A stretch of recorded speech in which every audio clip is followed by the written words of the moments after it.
Platicar con Fernando Barrientos a continuación, politólogo y doctor en ciencia política. Vía telefónica, la voz de los protagonistas. Fernando, muchas gracias por tomarnos la llamada y por analizar este tema que yo creo que seguirá siendo el tema. Las consecuencias de una elección fallida, y es que hay tanto que revisar en esta materia que nos encantará escucharte. Saludamos a Manuel Cerrato y una servidora, Marcela Pámanes. ¿Qué tal, Manuel? ¿Qué tal, Marcela? Muy buenos días a todos ustedes y al auditorio. Gracias. Saludos, Fernando, buenos días. ¿Por qué elección fallida? ¿Por qué si la presidenta ha dicho que fue todo un éxito? ¿Por qué si ha ponderado los 12 millones de votantes que hubo en la elección? ¿Por qué elección fallida, Fernando? No, bueno, lo que diga la presidenta y ella y cualquier otra persona que haga política, pues evidentemente lo hace para justificar sus acciones o lo que hace su grupo, ¿no? En ese sentido hay que verlo así, pero en términos formales, pues es evidente que sí fue fallida por muchas razones. La primera, evidentemente, es la participación, ¿no? Las votaciones lo que hacen es crear legitimidad, ¿no? Y la legitimidad, evidentemente, tiene que ver con el número de personas. Y si solamente vota el 12-13% de un padrón del 100%, pues es decir, prácticamente más del 80% está diciendo que no le interesa este tipo de elecciones, que no está legitimando a las autoridades. Hay muchas razones por las cuales la gente no votó, ¿no? Entonces eso es lo primero que hay que decir. Lo segundo, yo creo que también hay que notarlo, y apenas se van saliendo los resultados, es la elección que desde 1982, ojo, esto es importante, es la elección nacional que desde 1982 tiene más votos nulos. No hay ninguna elección que le haya llegado a ese nivel. Actualmente, con el número de boletas computadas, aproximadamente el 11% de la población 11% de las personas, de los electores que fueron a votar, anularon su voto o lo dejaron en blanco. Es muy alto este porcentaje.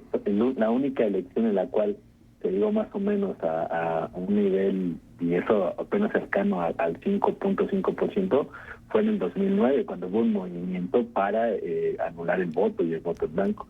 Estas elecciones no solamente fue muy poca gente, entre el 12 y 13% de la población de la ciudadanía, sino que también es la elección que tiene más voto nulo. O sea, si eso no es un fracaso, pues no sé de qué estamos hablando, ¿no? Estamos viendo cosas diferentes. Y la otra cuestión, pues yo creo que son todas las consecuencias que, a pesar de estos elementos, pues va a tener para el equilibrio de poderes, para la justicia y para otros elementos de nuestro sistema político. Fernando, y en materia de democracia, porque también se han ponderado mucho que somos la nación más democrática del mundo prácticamente, y que entonces esto viene a fortalecer la democracia, que porque se apostaba a que nadie saliera y salieron 12 millones, entonces, claro, no, lo que no completa en la frase es 12 de 99 millones de electores en el padrón, en las listas nominales. Exactamente, y salieron a votar prácticamente incluso menos de los que votaron, por ejemplo, en la revocación de mandato, ¿no? Pero no somos la nación más democrática, porque la democracia, y esto es muy importante, hay que decirlo, no solamente son votos. O sea, el voto es importante, pero el voto no sirve para todo ni para todos. Entonces, esa es una distorsión precisamente de la democracia. La democracia además del voto precisamente, pues son derechos, es equilibrio de poderes, es responsabilidad de los gobernantes, es capacidad de la ciudadanía de revocar a los gobernantes, de ser críticos, etc. Hay diversos elementos que hacen a una sociedad democrática. Reducirlos exclusivamente al voto, pues es totalmente equivocado, absolutamente equivocado. Y ese es el problema, que hemos reducido a la democracia a simplemente elegir a las personas sin pedirles una eficiente rendición de cuentas, sin pedirles buenos perfiles. Precisamente una cosa que no hemos hecho, y creo que lo comenté con ustedes hace algunos meses, en este país, cuando se reforma la Constitución, la ciudadanía no tiene la capacidad de emitir su opinión, su aprobación o rechazo a las reformas constitucionales, como sucede en todas las democracias. con plebiscitos o referéndums. Es decir, cierto, hay una mayoría, un grupo en el poder que llega y cambia la Constitución, pero no puede arrogarse la decisión de cambiar la Constitución diciendo que como votaron por mí también me están diciendo que cambie la Constitución. Ojo, no. Votaron por ti para que gobiernes. Si quieres cambiar la Constitución, vuelve a consultarnos. Claro. Entonces, tenemos muchos elementos fallidos en nuestra democracia que nos están llevando a esta situación. Sí. Dos cosas, Fernando. Uno, se habla de la ilegalidad del proceso, digo metafóricamente, porque finalmente no hubo tal, pero hablan de la sobrerepresentación legislativa, origen de lo que vivimos el pasado domingo. O sea, al aceptar la reforma judicial, las condiciones de la reforma judicial y, por lo tanto, la elección judicial. Y por otra parte, en este afán de transferir responsabilidades, creo que quien sale mal parado es el INE, cuando había costado tanto trabajo fortalecer esta institución simbólica, importantísima, que la gente que trabaja en el INE verdaderamente es gente preparada, convencida, capacitada, pero no había manera de que el INE rescatara algo hecho sobre las rodillas. Exactamente, algo que comentaste, todo esto viene de una suma de eventos que lamentablemente nos están trayendo a esta situación, ¿no? Primero, evidentemente, acorralaron a las instituciones electorales porque no pueden negarse a llevar a cabo estas actividades, aunque hubiera personas que hubieran rechazado, consejeras que hubieran dicho yo renuncio, pues ponen a otro, ¿no? Pero recordemos que ha habido una captura lenta de las instituciones electorales para que favorezcan al partido en el poder. Lo hicieron primero con el INE, luego con los miembros del Tribunal Electoral. Es obvio, hay 2 personas en Tribunal Electoral del Poder Judicial de la Federación que se han dedicado a matizar de legalidad todas las malas decisiones que han traído a esta situación. Pues no podían negárselas y evidentemente, como señalas, pues están dañando a las instituciones de la democracia, con las cuales estamos en la democracia. Pero no olvidemos otra cosa. Esta reforma electoral, esta reforma que llevó a que el Poder Judicial se eligiera por el voto, nació de una situación que no tenía nada que ver con la democracia. Recordemos que los diputados sesionaron en un gimnasio excluyendo a la oposición. Uh-huh.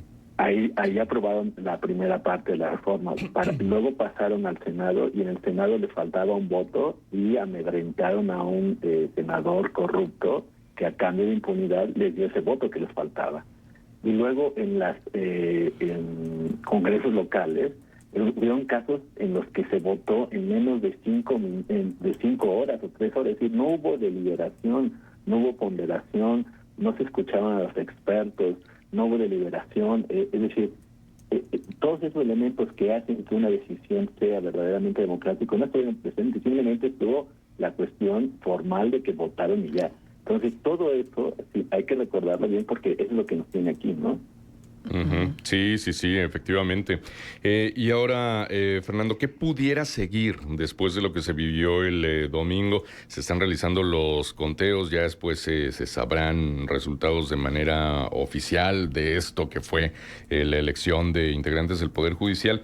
¿Qué seguirá ahora? Porque mucho se dice de que, todo no termina ni comienza con el voto, entonces hay que vigilar y tal. En estas frases luego medio romanticonas de la democracia que a veces nada más quedan en eso, porque muchos mecanismos o instrumentos o herramientas justamente de vigilancia, pues no es que abunden en lo que es la democracia mexicana, ¿no? O el sistema mexicano.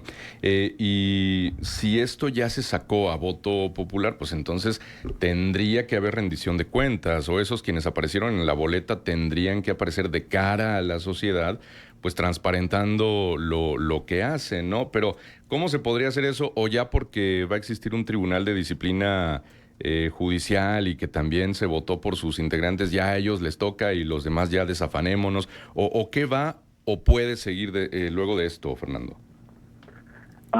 Yo creo que lo más inmediato, Manuel, que va a hacer, pues, evidentemente es seguir con el procedimiento, ¿no? Van a haber personas que van a ganar, ¿no? Con el mínimo de legitimidad, pero van a ser investidas de los cargos y pues van a tomar posesión.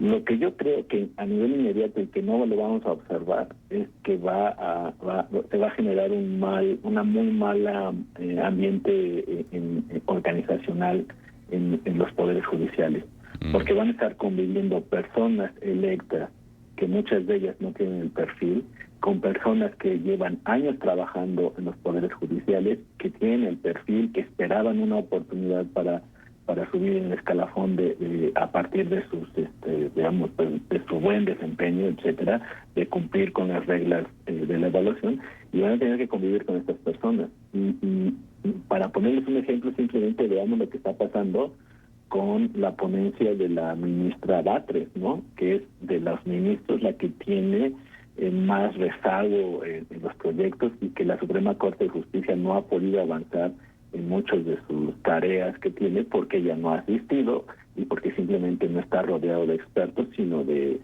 personas que no tienen nada que hacer en la Suprema Corte de Justicia. Eso yo creo que se va a replicar en los otros poderes, y entonces vamos a empezar a tener un problema. Y hace rato Marcelo decía algo, pues probablemente a la economía, a los empresarios no les importe mucho esto, y yo creo que tiene razón, a mucha gente no le interesa, porque nuestra vida cotidiana gira en otras cosas. Pero imaginemos a un empresario que, por ejemplo, le toca importar o que hace insumos para nanotecnología y que tiene relaciones con empresas y demás, y cuando requiera acudir al Poder Judicial por cualquier cuestión y empiece a observar que esto que funcionaba más o menos bien, empieza a ser una piedra en el zapato para el desempeño de sus actividades cotidianas, ahí vamos a empezar a lamentarnos de lo que está sucediendo, porque podemos decir que no me está afectando. ¿Y cuántos de nosotros tenemos que ir a los juzgados? Pues probablemente un porcentaje de la población muy reducida, pero esto se va a ir acrecentando y va a generar otro tipo de problemas. Sí. Ahora que nos dice los votos que está teniendo justamente Hugo Aguilar Ortiz, que para muchos fue una sorpresa, Fernando, como que mucha gente, el grueso de la ciudadanía, pues no conocíamos del todo su perfil o su actividad. Coordinador general de Derechos Indígenas del Instituto Nacional de los Pueblos Indígenas, por ejemplo, y ahora se perfila como presidente de la Corte. Se ha hablado mucho de su currículum, de su preparación, de que puede ser un perfil interesante, y es el que lleva la delantera con 4.9 millones de votos. Llama la atención que luego le siguen las tres ministras que estaban en funciones, ¿no? Lenia Batres, Yasmín Esquivel y Loretta Ortiz. Pero, digamos, de este perfil de Hugo Aguilar Ortiz, ¿qué pudiéramos decir, Fernando? Pues yo creo que no debería ser una sorpresa, porque estaba primero en el acordeón que distribuyó Morena, no estaba excluido de esto. Evidentemente las ministras tenían mayor atención, pues porque ya estaba en el poder, sí. Pero él no es una persona nueva en el sistema. Segundo, ha trabajado con el partido Morena, no es algo, sí, es una sí, persona cercano a Morena, digamos, sí. De fuera, ¿no? Y una cosa más importante, dentro del mismo procedimiento que evidentemente fue hecho, digámoslo coloquialmente, con las patas, él no pasó los filtros, Él fue elegido por la presidencia, evidentemente, pero si nosotros nos metemos a ver el proceso por el cual llegó a ser, digamos, a estar en la boleta, fue un proceso nada transparente, porque primero no pasó los filtros, lo sacaron originalmente de las listas, denunció o llevó a cabo un procedimiento, y luego incluso hasta hay una resolución del Tribunal Electoral en la cual desistió el haber interpuesto este recurso para que lo volvieran a poner. Y de repente aparece en la lista, Ojo, esto es una cosa de las que no debemos olvidar. Fue mal evaluado, lo sacan de las listas la misma presidencia, impugna esa decisión y luego se desiste. Y mágicamente aparece en las listas. Este es uno de los graves errores que tuvo todo el proceso. Una cosa más, hace rato decía Marcela de cómo se daña el INE. Bueno, el INE no logró encontrar a 3 personas que eran candidatas. Nunca pudo saber quiénes eran. ¿Cómo? Sin embargo, aparecieron en listas para tribunales menores. Había una candidata que aparecía y que estaba en la cárcel.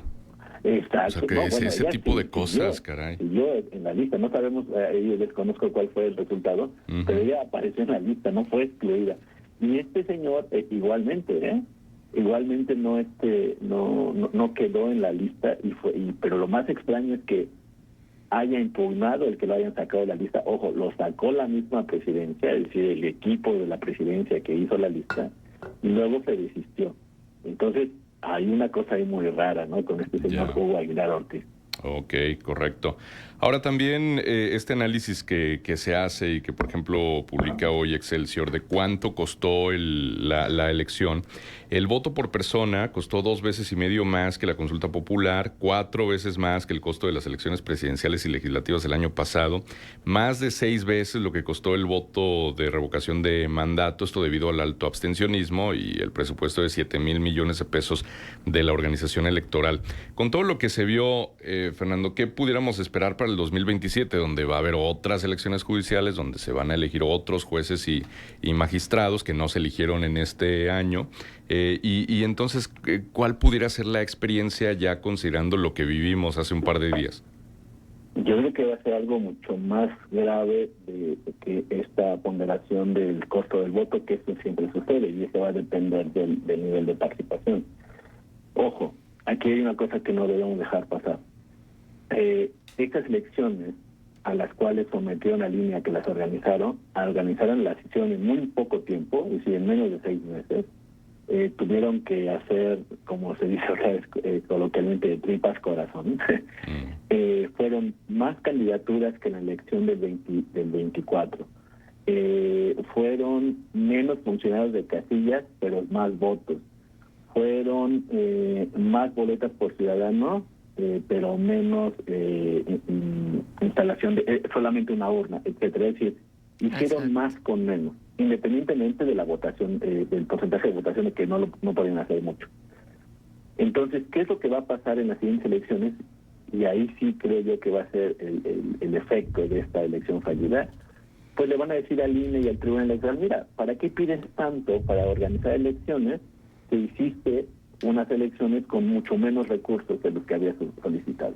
Y entonces es una forma también de ir acorralando y disminuyendo las capacidades operativas de unas instituciones que nos habían al menos dado, digamos, certeza e integridad en las elecciones en los últimos casi 40 años. Y esto va a pasar, o más de 40 años, ¿no? Y esto va a pasar porque hicieron más con menos. Y eso va a ser la primera cuestión. Evidentemente que va a suceder, pues está sucediendo lo que todo el mundo dice, ¿no? Es decir, si las cosas van bien, cada quien va a quererse adjudicar aquello que va bien. Las cosas que van mal, ellos van a ser los culpables, y ahí va a ser el gran problema. Cuando todos los elementos que vayan a empezar a salir en esta elección que sean negativos, lo van a achacar a las instituciones electorales, pero ya se hizo el camino para que las vayan reduciendo los presupuestos. Y recordemos que nuestros órganos electorales no solamente organizan elecciones, también se dedican a la difusión de la cultura democrática, a vigilar el funcionamiento de los partidos y demás. Y en este momento pues les están abriendo la puerta para irle disminuyendo sus capacidades institucionales. Exactamente. Bueno, Fernando, muy agradecidos por tu presencia y por el análisis que haces. Pues llama mucho la atención esta defensa a ultranza de este ejercicio, que la verdad es que tendrían que definirnos qué es éxito para poder entender desde qué óptica están viendo esto como un éxito, cuando la verdad hay tanto que enmendar y hay tanto que preparar si es que quieren seguir con la misma tónica de las elecciones para los juzgadores. Exactamente. Bueno, su óptica es política, evidentemente. Discurso político es la única forma que tienen, pero pues evidentemente los hechos ahí están. Creo yo que, para ir cerrando rápidamente, las consecuencias no las vamos a ver de manera inmediata. Va a ser algo lento, pero es como cuando la gangrena, ¿no? Va consumiendo un cuerpo lentamente, y la gente a veces no se da cuenta de lo que sucede, y desafortunadamente estamos en esta situación, y esperemos que podamos mejorar otra vez a través del voto esta situación. No regresar al status quo anterior, tampoco creo que estábamos bien, pero sí mejorar a través de la deliberación y nuevas ideas. Claro, por supuesto, eso es súper importante. Fernando, siempre un placer escucharte. Gracias por estar con nosotros en Contextos. No, muchas gracias a ustedes, Marcela y Manuel. Un saludo a todos los auditores. Gracias, Fernando. Fernando Barrientos, politólogo y doctor en ciencia política. Pues queremos lo mejor y entendemos que había necesidad de hacer cambios y modificaciones importantes en el sistema judicial. Eso no está ni siquiera en duda, o sea, la más mínima duda no existe al respecto. Que los privilegios, que el nepotismo, que los salarios, todo lo que ustedes quieran, sí. Pero era la forma. No nos complicamos demasiado y la prueba está en que un montón de gente, bueno, el Instituto Electoral de Coahuila reportó un total de 76,242 votos computados, que en Coahuila fue muy alta la votación. Bueno, al corte de las 23 horas, el IEC de ayer lunes, del domingo seguramente, se registró un número elevado de votos nulos con un total de 8,796 sufragios anulados, equivalentes al 11.5% del total emitido. Entonces, para eso abrimos las urnas, para eso tanto esfuerzo, para que la gente comprometida con la democracia vaya y vote, pero lo anule porque no entendió de qué iba el proceso electoral, porque no conocía a nadie. En fin, vamos a la pausa y regresamos. Escuchas Contextos. Regresamos con más.